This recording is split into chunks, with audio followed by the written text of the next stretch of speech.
Planned ignitions, for clarity and in fairly simple terms, is where we will build and or utilize an existing control line, something that is unflammable, a power line where we might use heavy equipment to get down to mineral soil, a lake, a highway, or any variation of that.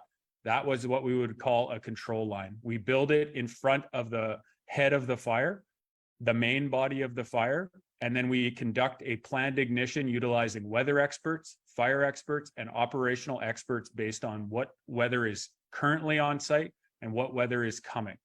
The goal of a planned ignition is to work from the control line to the main body of the fire and remove all fuel by burning it. The main body of the fire generally has wind that draws into it. And so when we light off of the control line, it pulls the fire back into itself, thus eliminating fuels between the main body of the fire and anything past that control line. I want to specifically talk about the Adams Lake, Lower East Adams fire. We did conduct a planned ignition on that fire last Thursday. We did it cautiously. We did it knowing that there was a cold front coming. As BC is aware, we discussed the cold front coming on Wednesday and Thursday. We knew the winds were coming. As those winds were approaching, going through the Caribou Fire Center, there was a continuous line of fuel between the main body of the fire and all of the communities along the North Shuswap. We did our planned ignition under the conditions in which we planned for, and it was largely successful. I want to be perfectly clear, that planned ignition saved hundreds of homes and properties along the North Shuswap. Unfortunately, with the wind that we knew was forecast and that was coming, that fire went above the control line that we burned off from and then swept back into the communities in the North Shuswap. We were still successful in protecting some of those properties along the North Shuswap in the hundreds.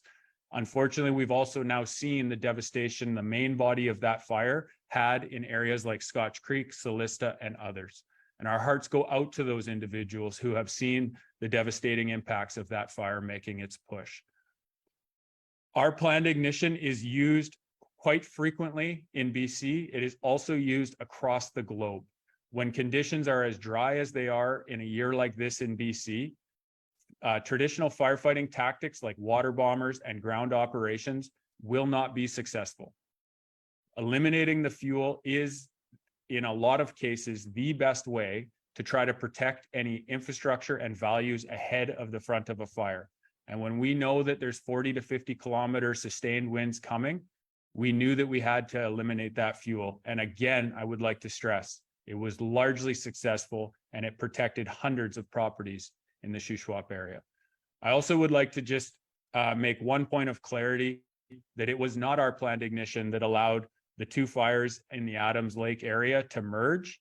It was actually the cold front winds that pushed the fires together and merging them towards Highway 1, which ultimately ultimately led to the closure of Highway 1. So I just want to thank everyone for hearing me out on those two pieces. And now I'll go into a more thorough operational update.